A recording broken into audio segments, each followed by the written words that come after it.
Sanfalava, Lau Samoa Entertainment TV le nei mai pia, ai usti mai an whaafonga. O le tupe pepa ono se fuluta la Samoa na manu malo le Best Commemorative Banknote of the Year. Ua whaalaulofa lawa e tele mai le official for tupe tonu o Samoa.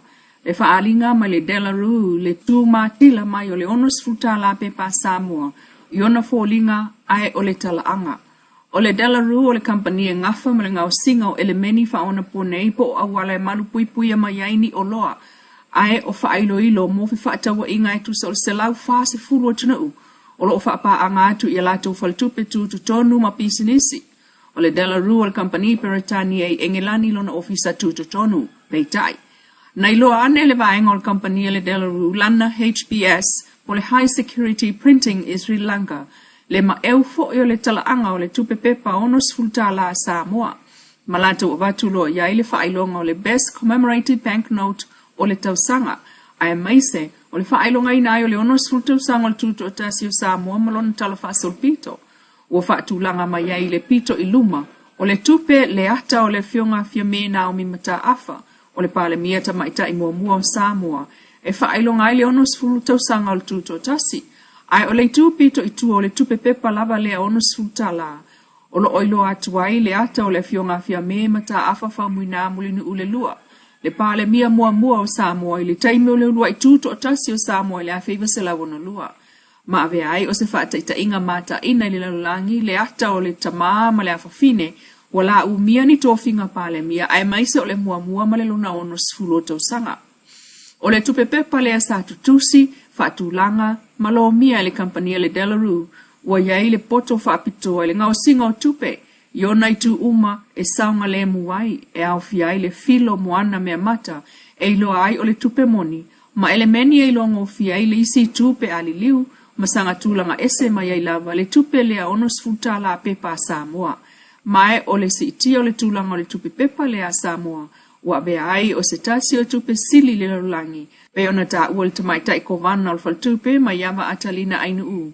Ua whaatasia uma iai le matango fie o le saunga le mu, ai o le talafa asolpito Samoa. Ma whaafeta iai le Delaru HPS i le nangaruenga, e le ngata o le mautu o na saunga le mu, ai o le amana ia o le tupe a Samoa i lona tulanga maua lunga o le tausanga.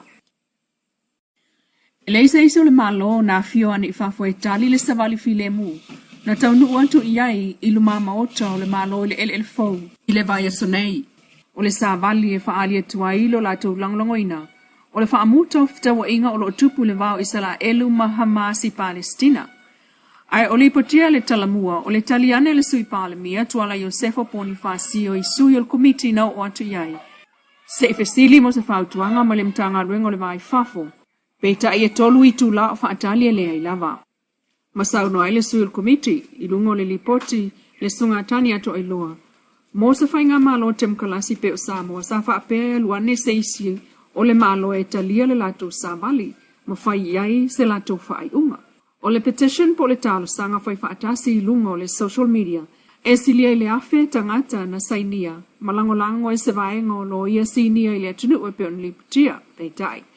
I le malienga malo o whaatasi o le solua ono o ke topalu o ruatolu, o Samoa le sia tunu e le i palota i le whaamuta o ftawa inga i le umai o na whaailoa i sala elu lana tau mwhainga i ave sea mai o le au Hamas whaatupu whaalave na afuai leo sa whainga le asofito o kitopo mali wai tangata i sala elu e afe lua selau ma le toa lua selau 5 tangata i sala elu lava na ave whaamalosi.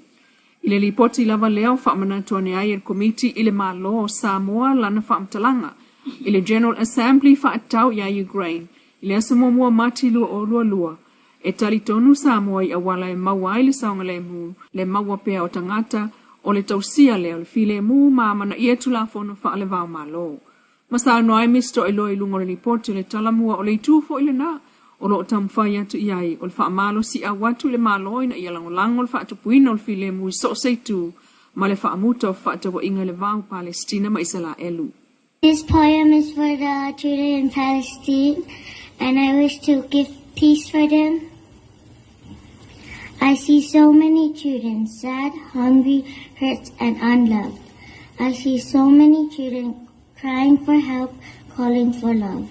I see so many children hurt by big people that should help. I see so many children longing for peace to be held. I see so many children denied their hopes, their dreams. I see so many children left behind, no matter how loud their screams. I see so many children with no rights, forgotten by the politicians. I see so many children no one hears, no one listens. How I wish to see all children be educated, free of violence and abuse. How I wish to see all children, like me, loved, protected, safe. Let no child be ever left behind. Thank you. Ua lima na yo leo malvaenga so e whaapitoa a Amerika le FBI le li ia onga. O lo masalomia ilo na whaia o tala ma whaupunga tau whaamata ui lunga so ta inga televave le Instagram.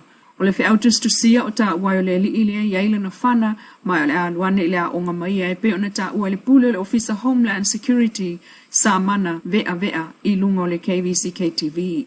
O le tolu li vavea o le solulu na mai ta winai foi le ai tu ainga o whaamatau ma longo i lo le FBI peitai na mawai lavana na fie le vaenga so e whaapitoa le no fuanga o lona ingoa mau o tulo i aisa ilinga. I le tala ma le Homeland Security o le Federal Government i Amelika Samoa. Le whaaton siri le sunga samana vea na matua i lava i leo le li o maasalomia ma whao o tua i le loia sili mola na ia fo i lo i longa. Peitai o le whaatolua i leo na tupu i tu ainga whaamtau le Amerika Samoa e pe ona sao noa sa mana ai o le tala mai le kovana o le malo le manu pele timonga na whaalongolo i le tala i le taia o poa nafi ma wala awai lava lana whelo inga matai mtanga ruenga ina ia whaia se awala wha mautino ai le saunga le mua whana wa onga ma ua ia whautua ina fo i le whaia oni whaalawi loa mo le saunga le mui taimi mta upu whapea peitai.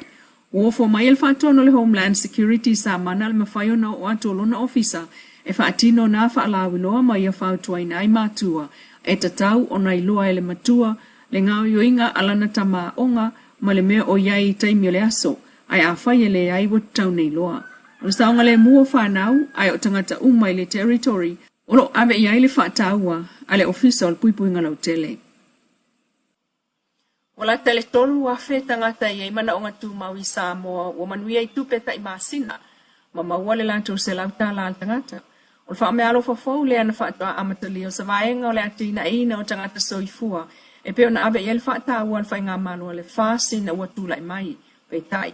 I wha maumaunga e peo na sauno el minister on tanga rengo tinamta maitai muli pola ana rosa ale molio o. Whaatoa a fitu tau sanga talo na saini e Samoa le whenga inga whaalvao malo e amana ia tau tangata e ia afianga tu mau. O le wha moi o le aso, o le wha manatuina, o le aso wha avao malo, mo i latou e ia afianga tu mau o le soifua. O le tausanga e lua fesfulu ono, na saini ai e le malo Samoa, le whenga inga wha avao malo. Ma le amana ia ina wa ia tataua i latou e ia afianga tu mau o le soifua. Talu mai ona sainia le malo le nei whengainga. E tele tau mawhainga o whaatino, mo leuna ia, ma le amana ia ina, o ai a te taua i latou, e iai a whianga tū mau o le soifua. E au pia ai le whausia ina o ta iala, mawhainga whaavai tala whengai. Whaapea le tele o po kalame whaapaanga le malo, ma whaalapo potonga tū maoti, mo le whaatino ina o ngā luenga ese. Mo le manuia o i latou e ai a whianga tū mau. O nisi o tāpenanga te tele le malo, mo le manuia o i latou e ai a whianga tū mau o le soifua. E au fia ai ma le whausia o le whainga whaavai mo i latou e ai a whianga tū mau, National Disability Policy. Le tūla fono whaatontonu mo le whausia o whale, National Building Code. Whaamawina i le tausanga lua olua ta se la ta le 3% o le whaitau a whai. O i la tau e 5 tausanga malunga atu, o le tātou atunuu, o i la tau ia iai a whianga tu mau. E tu sale nā ma le 5 afe tangata, pei ta ia le o whaitau li ai i la tau i la loifo le 5 tausanga al mātutua. O le vai asa nei lea nā lo iai le aso whaapitoa mo tangata iai a whianga tu mau le soifua. Lau Samoa Entertainment TV mai pia tui whai rai fo ilia soa tai au, lia lofo le tua, paso i fwaya.